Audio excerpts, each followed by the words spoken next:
of societal impacts. So students, today we learn about intellectual properties rights.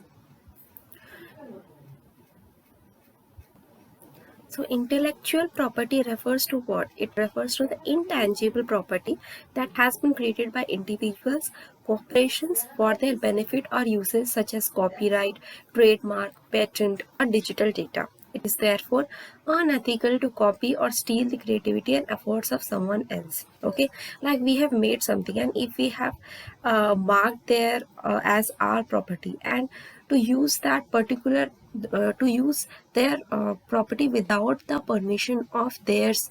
Okay, so it is what it refers to the unethical part. Okay, so for that, unethical property is divided into categories which are as follows. Okay,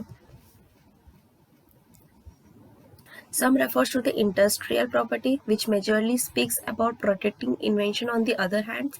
And second one is a copyright, majorly properties protects literacy and artistic work.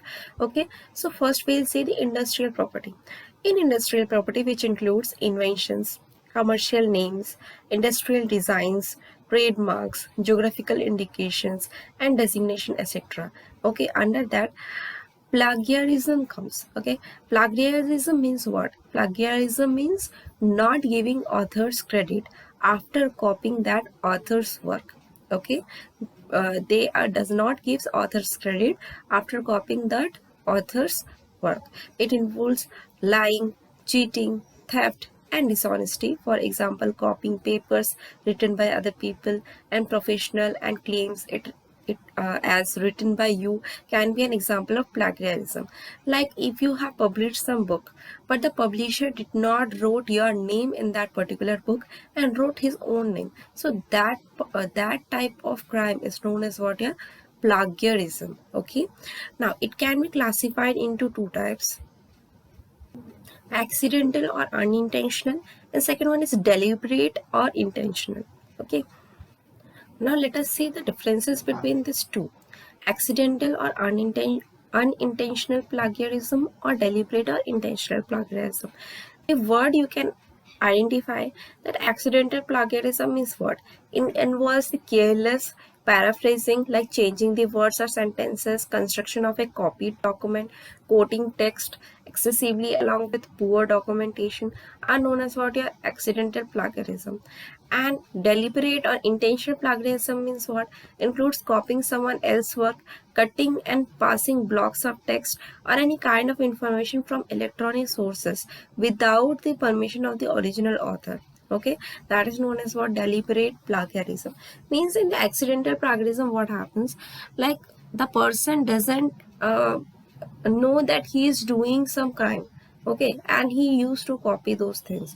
Okay, but that is not so major part. It could be rectified by after doing this you could be able to say those person and it could be rectified.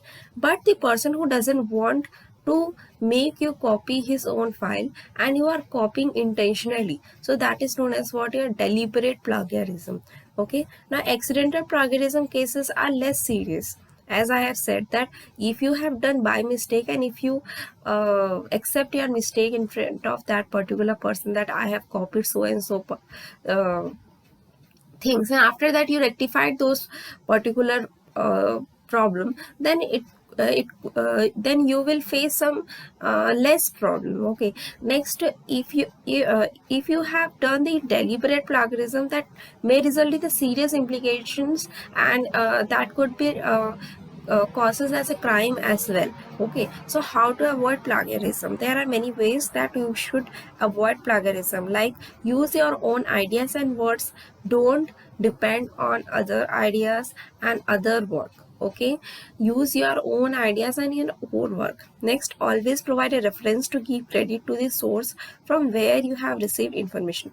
Though if you have copied something, then give the reference that I have copied this from so and so things, such that the person also could appreciate you, that okay, you have used his or own material, but you have given some credit to that particular person, that from you I have channelized and I could be able to know Okay, so now third one is cite the name of the website or URL or the name of the authors and acknowledge them.